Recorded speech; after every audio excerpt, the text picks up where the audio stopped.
ప్రియమైన సోదరి సోదరులారా नमस्कारम। आंध्र प्रदेश के गवर्नर श्री विश्वभूषण जी, मुख्यमंत्री भाई जगन मोहन रेड्डी जी, मंत्रिमंडल में मेरे सहयोगी अश्विनी वैष्णव जी, यहां उपस्थित अन्य महानुभाव और आंध्र प्रदेश के मेरे प्यारे भाई और बहनों, आंध्र प्रदेश गवर्नर श्री हरिचंदन विश्वभूषण गारिकी, मुख्यमंत्री श्री जगन मोहन रेड्डी गारिकी, केंद्र प्रभुत्वंलो ना सहचर मंत्री श्री अश्विनी वैष्णव गारिकी, అలాగే ఇక్కడ ఉపస్థితులైన అందరూ మహానుభావులకి మరియు ఆంధ్రప్రదేశ్ సోదరి సోదరులందరికీ నమస్కారం। कुछ महीने पहले ही मुझे विप्लव विरुडू अल्लूरू सीताराम राजू जी की 125वीं जन्म जयंती के कार्यक्रम में आप सबके बीच आने का सौभाग्य मिला था। కొన్ని నెలల ముందు నేను విప్లవ వీరుడు అల్లూరి సీతారామరాజు 120వ జన్మ జయంతికి వచ్చే సౌభాగ్యం కలిగింది। आज एक बार फिर मैं एक ऐसे अवसर पर आंध्र की धरती पर आया हूं जो आंध्र प्रदेश और विशाखापट्टनम के लिए बहुत बड़ा दिन है। ఇటువంటి ఇంకో అవకాశం ఆంధ్ర ప్రాంతానికి వచ్చింది। ఇది ఆంధ్రప్రదేశ్ మరియు విశాఖపట్నానికి గొప్ప దినం। विशाखापट्टनम भारत का एक विशेष पट्टनम है। ये शहर बहुत खास है। यहां हमेशा से व्यापार की समृद्ध परंपरा रही है। విశాఖపట్నం భారతదేశం యొక్క ఒక ప్రముఖ నగరం। ఇది ఒక ప్రత్యేకమైన నగరం। ఇక్కడ ఎప్పుడూ వ్యాపారం సమృద్ధిగా జరిగే పరంపర ఉంది। विशाखापट्टनम प्राचीन भारत का एक महत्वपूर्ण पोर्ट था। हजारों वर्ष पहले भी इस पोर्ट के जरिए पश्चिमी एशिया और रोम तक व्यापार होता था और आज भी विशाखापट्टनम भारत के व्यापार का केंद्र बिंदु बना हुआ है। విశాఖపట్నం ప్రాచీన భారతదేశం యొక్క ప్రముఖ ఓడరేవు। ఈ ఓడరేవు ద్వారా 1000 ఏళ్ల క్రితం నుండి పశ్చిమాసియా రోమ్ వరకు వ్యాపారం జరుగుతూ ఉండేది। నేడు కూడా విశాఖపట్నం భారతదేశం యొక్క వ్యాపారానికి ముఖ్య కేంద్ర బిందువు। 10,000 करोड़ रुपए से अधिक के प्रोजेक्ट का लोकार्पण और शिलान्यास आंध्र प्रदेश और विशाखापट्टनम की आकांक्षाओं को पूरा करने का एक माध्यम बनेगी। 10,000 కోట్ల ప్రాజెక్టులు దేశానికి అంకితం మరియు శంకుస్థాపన చేసే ఆంధ్రప్రదేశ్ మరియు విశాఖపట్నం ప్రజల ఆకాంక్షల్ని పూర్తి చేసే మాధ్యంగా ఉంటుంది। ये योजनाएं इंफ्रास्ट्रक्चर से लेकर ईज ऑफ लिविंग और आत्मनिर्भर भारत तक कई नए आयाम खोलेगी, विकास को नई ऊंचाई पर ले जाएगी। मैं इसके लिए आंध्र प्रदेश के सभी निवासियों को हृदय से बहुत बहुत बधाई देता हूं।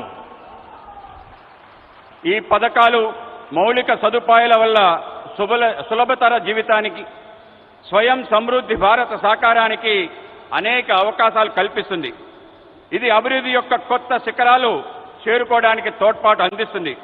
నేను ఇందుకోసం ఆంధ్రప్రదేశ్లో నివాసం ఉంటున్న అందరికీ హృదయపూర్వక అభినందనలు తెలుపుతున్నాను। मैं इस अवसर पर हमारे देश के पूर्व उपराष्ट्रपति श्री वेंकैया नायडू गारू का भी और श्री हरिबाबू का भी धन्यवाद करना चाहता हूं। वो जब भी मिलते हैं तो आंध्र के विकास के बारे में हमारी काफी बातें होती हैं।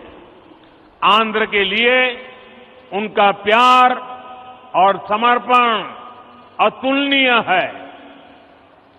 నేను ఈ సందర్భంగా మన దేశ మాజీ ఉపరాష్ట్రపతి శ్రీ వెంకయ్య నాయుడు గారికి హరిబాబు గారికి ధన్యవాదాలు తెలియజేస్తున్నాను. వాళ్ళు ఎప్పుడు నన్ను కలిసినా ఆంధ్ర ప్రాంతం యొక్క అభివృద్ధి వికాసం గురించే మాట్లాడుతుండేవారు. ఆంధ్ర ప్రాంత ప్రజల పట్ల వాళ్ళకి ప్రేమ అంకిత భావం కొలమానం లేనిది. साथियों, आंध्र प्रदेश के लोगों की एक बहुत खास बात होती है कि वो स्वभाव से बहुत स्नेही और उद्यमी होते हैं। आज तकरीबन दुनिया के हर कोने में, हर काम में आंध्र प्रदेश के लोग अपनी प्रतिभा का प्रदर्शन कर रहे हैं। మిత్రులారా, ఆంధ్రప్రదేశ్ ప్రజలకి ఒక ప్రత్యేకత ఉంది. వాళ్ళు స్వభావరీత్యా స్నేహపూర్వకంగా ఔత్సాహికంగా కలిగి ఉంటారు. నేడు ప్రపంచంలో అనేక చోట్ల అన్ని పనుల్లో ఆంధ్ర ప్రాంతం వాళ్ళు తమ ప్రతిభను కనపరుస్తున్నారు. बात चाहे एजुकेशन की हो या एंटरप्राइज की, टेक्नोलॉजी की हो या मेडिकल प्रोफेशन की, हर क्षेत्र में आंध्र प्रदेश के लोगों ने अपनी विशिष्ट पहचान बनाई है। ఇది చదువు గురించి అయినా కానీ, వ్యాపార దృక్పథం గురించి అయినా కానీ, సాంకేతిక రంగంలో కానీ, వైద్య రంగానికి సంబంధించిందైనా కానీ అన్ని చోట్ల ఆంధ్ర ప్రాంత ప్రజలు తమ ప్రత్యేక గుర్తింపు ప్రదర్శిస్తున్నారు. ये पहचान सिर्फ प्रोफेशनल क्वालिटी की वजह से ही नहीं बनी, बल्कि ये उनके मिलनसार व्यवहार की वजह से बनी है।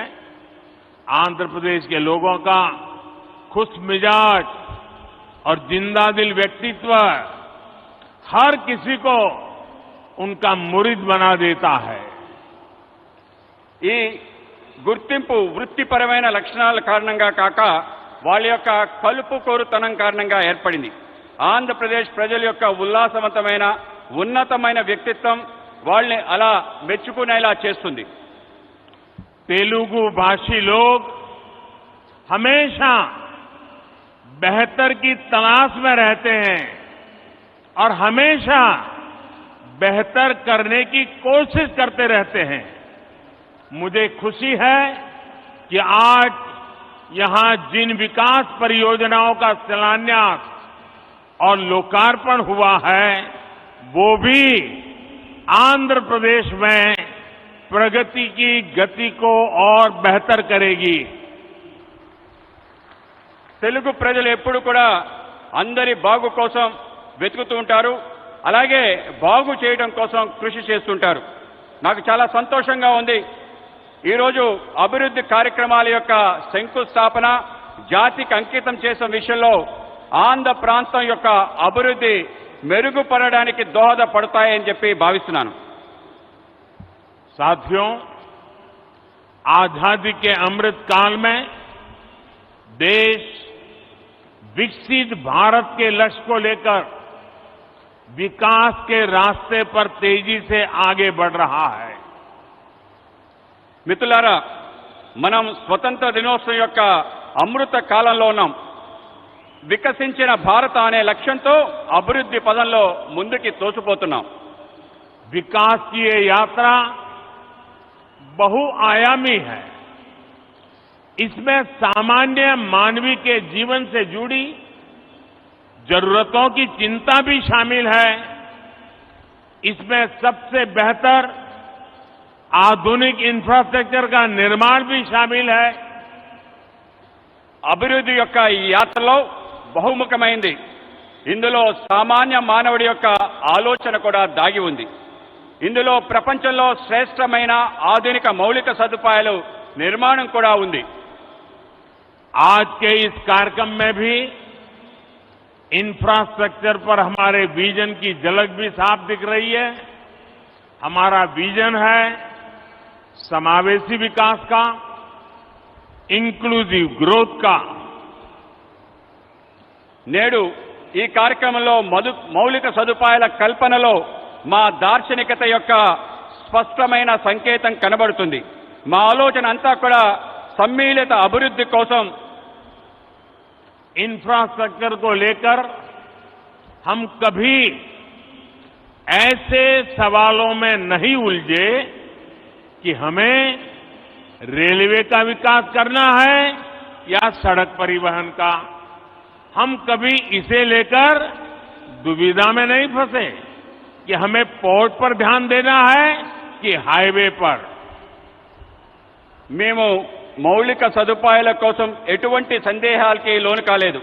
అది రైల్వేల అభివృద్ధి అయినా, రోడ్ల అభివృద్ధి అయినా, మనం పోర్టుల అభివృద్ధి చేద్దామా, రహదారుల అభివృద్ధి చేద్దామా అనే విషయంలో సందేహపడలేదు. इंफ्रास्ट्रक्चर के इस आइसोलेटेड व्यू से देश को भारी नुकसान उठाना पड़ा. इससे सप्लाई चेन पर असर पड़ा और लॉजिस्टिक्स का खर्च बढ़ गया.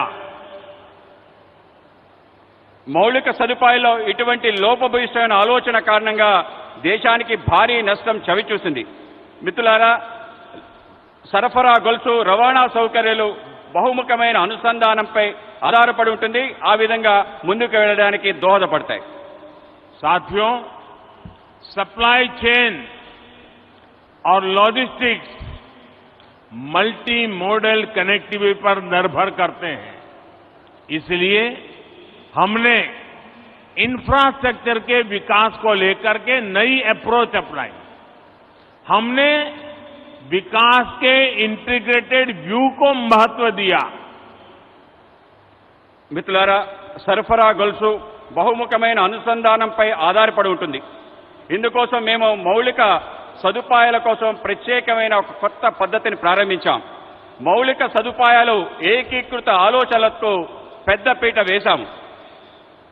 आज जिस इकोनॉमिक कॉरिडोर की नींव रखी गई है उसमें 6 लेन वाली सड़क का प्रावधान है.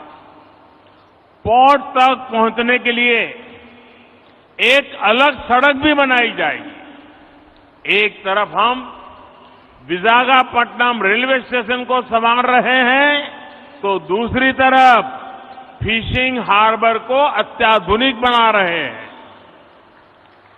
నేడు ఎకనామిక్ కారిడార్ ఆర్థిక లోగుల గురించి ఆలోచిస్తున్నాము. అందులో 6 రోడ్ల సదుపాయం గురించి ఉంది. పోర్టు వరకు చేరడం కోసం ఒక ప్రత్యేకమైన రోడ్డు నిర్మాణం చేయడం జరుగుతుంది. ఒక పక్క విశాఖపట్నం రైల్వే స్టేషన్ ని ఆధునీకరిస్తున్నాయి, ఇంకో పక్క మన చేపల రేవుని కూడా ఆధునీకరిస్తున్నాం.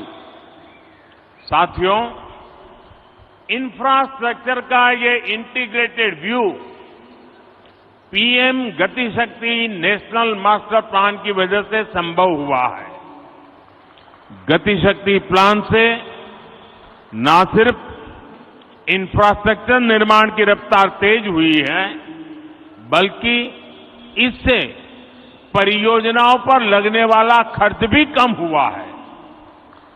మిత్రులారా, మౌలిక సదుపాయాల ఏకీకృత ఆలోచన కారణంగా ప్రధానమంత్రి గతిశక్తి జాతీయ ప్రణాళిక కారణంగా జరుగుతుంది. మిషన్ గతిశక్తి ద్వారా మౌలిక సదుపాయాల వేగం పెరుగుతుంది. దీంతో పాటు అనేక ప్రాజెక్టులపై జరిగే ఖర్చు బాగా తగ్గుతుంది. मल्टी मॉडल ट्रांसपोर्ट सिस्टम ही हर शहर का भविष्य है और विशाखापट्टनम ने इस दिशा में कदम बढ़ा दिया है. మల్టీ మోడల్ లాజిస్టిక్స్ బహుముఖమైన రవాణా వ్యవస్థ ప్రతి నగరం యొక్క భవిష్యత్. విశాఖపట్నం కూడా ఈ దశగా ముందడుగు వేస్తుంది. मुझे मालूम है कि इन परियोजनाओं का आंध्र के लोगों को लंबे समय से इंतजार था और आज जब ये इंतजार पूरा हो रहा है तो आंध्र प्रदेश और इसके तटीय क्षेत्र एक नई रफ्तार के साथ विकास की इस दौड़ में आगे बढ़ेंगे। నాకు తెలుసు మీరు ఈ యొక్క ప్రాజెక్ట్స్ కోసం ఆంధ్ర ప్రజలు ఎంతో కాలం నుంచి ఎదురు చూస్తున్నారు. ఈ రోజు మీ నిరీక్షణ పూర్తయిన సందర్భం ఆంధ్రప్రదేశ్ మరియు తీర ప్రాంతం యొక్క కొత్త వేగంతో అభివృద్ధి దిశగా ఉరకలు వేస్తుంది. साथियों, आज पूरी दुनिया संघर्ष के नए दौर से गुजर रही है। कुछ देशों में जरूरी सामानों की किल्लत है तो कुछ देश ऊर्जा संकट से जूझ रहे हैं। तकरीबन हर देश अपनी गिरती अर्थव्यवस्था को लेकर परेशान है। మిత్రులారా, ఈరోజు ప్రపంచం మొత్తం కష్టాల్లో ఉంది. కొన్ని దేశాలకు నిత్యావసర సరుకులు కొరతతో ఇబ్బంది పడుతున్నాయి. కొన్ని దేశాలు ఇంధన సంక్షోభంతో ఇబ్బంది పడుతున్నాయి. దాదాపు ప్రతి దేశం వాళ్ళ క్షీణిస్తున్న ఆర్థిక వ్యవస్థపై ఆందోళన చెందుతున్నారు. लेकिन इन सब के बीच भारत कई क्षेत्रों में बुलंदियां छू रहा है।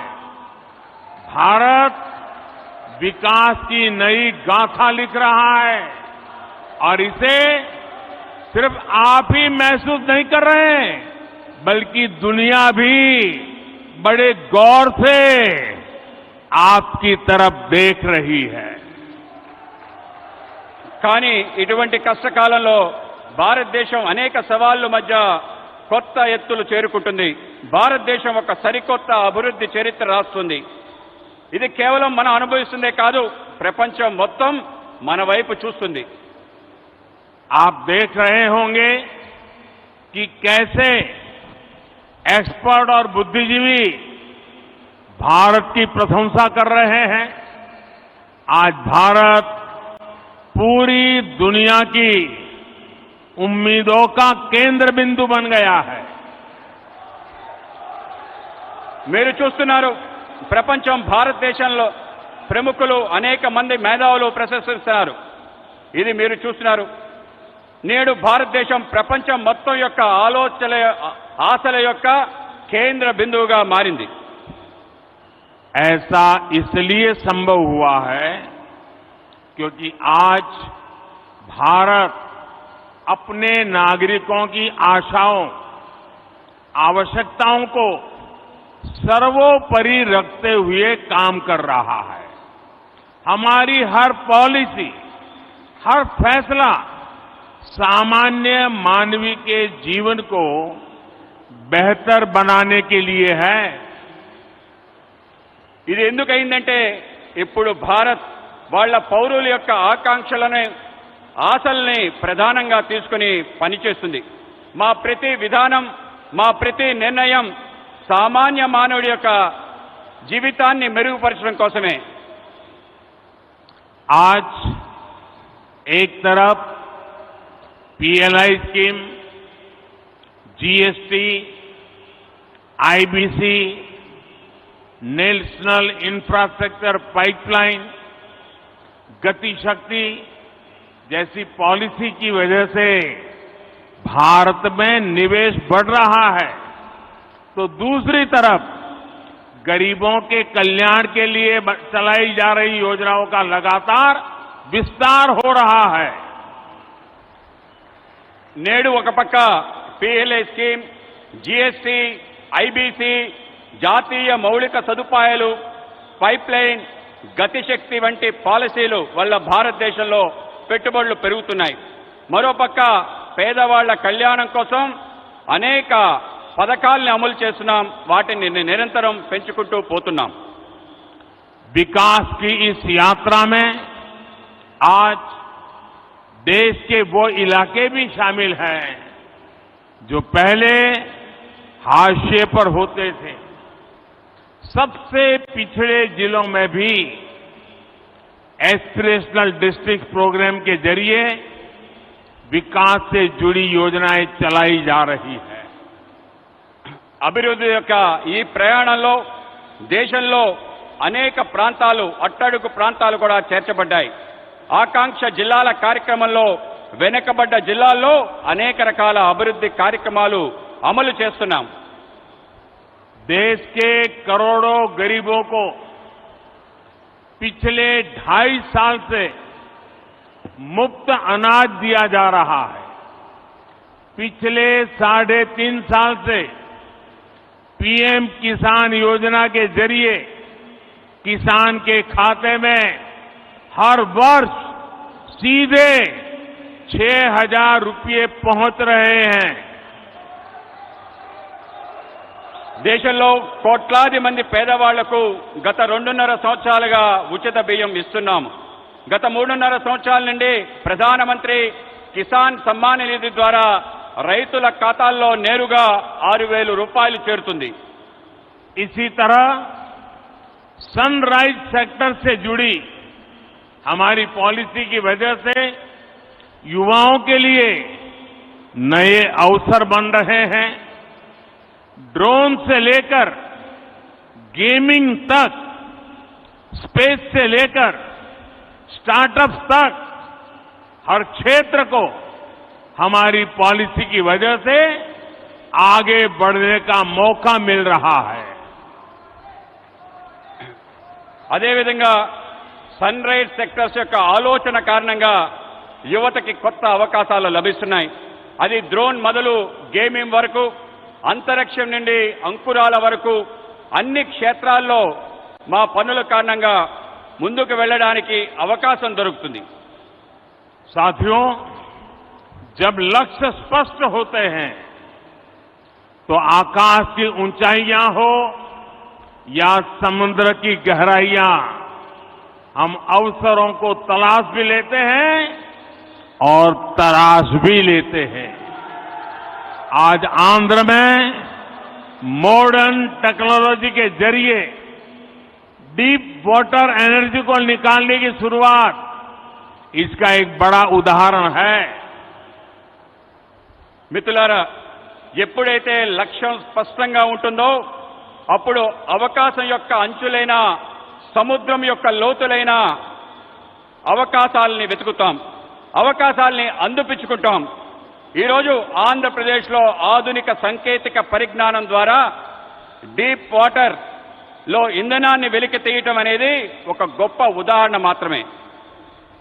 और आज देश ब्लू इकोनॉमी से जुड़ी अनंत संभावनाओं को साकार करने के लिए भी बड़े स्तर पर प्रयास कर रहा है. ब्लू इकोनॉमी पहली बार देश की इतनी बड़ी प्राथमिकता बनी है. ఈరోజు దేశంలో నీలి ఆర్థిక వ్యవస్థతో ముడిపడి అనేక అవకాశాలు సాకారం కోసం పెద్ద ఎత్తున కృషి చేస్తున్నాం.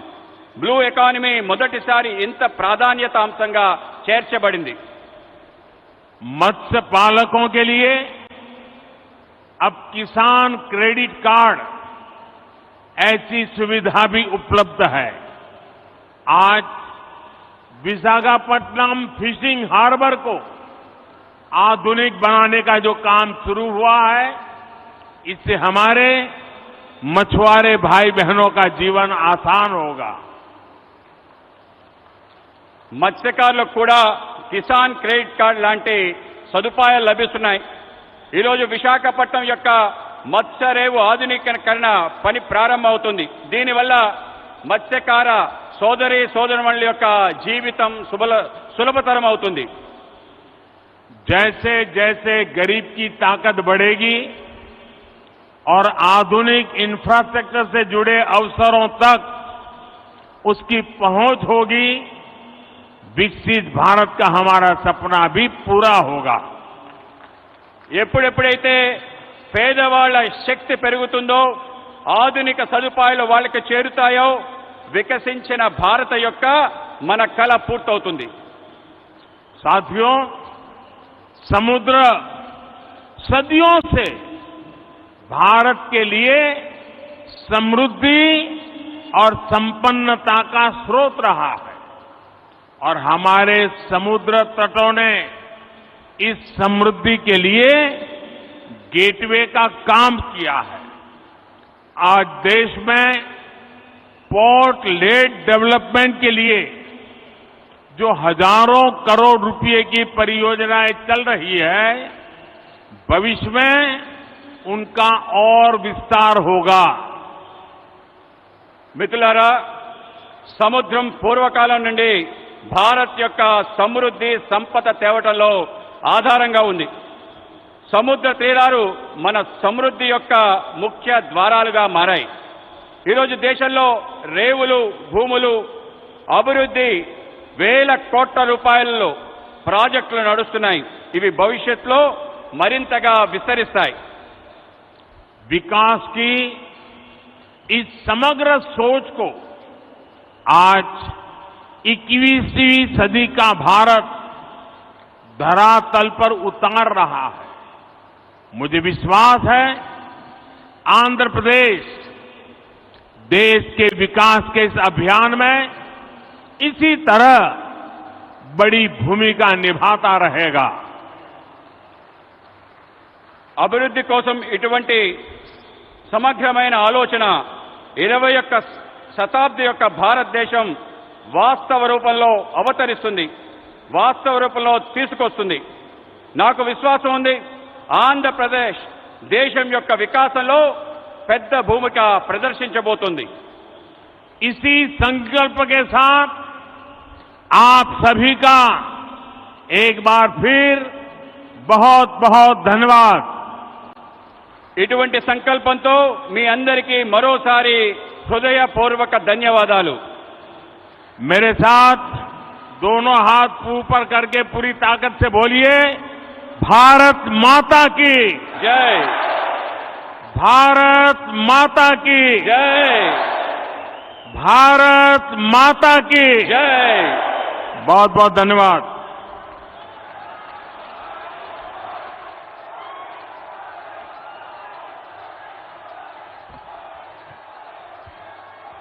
माननीय प्रधानमंत्री जी का पुनः आभार व्यक्त करते हुए हार्दिक धन्यवाद करना चाहते हैं कि आपने अपने कीमती समय में से वक्त निकाला और आंध्र प्रदेश के वासियों के लिए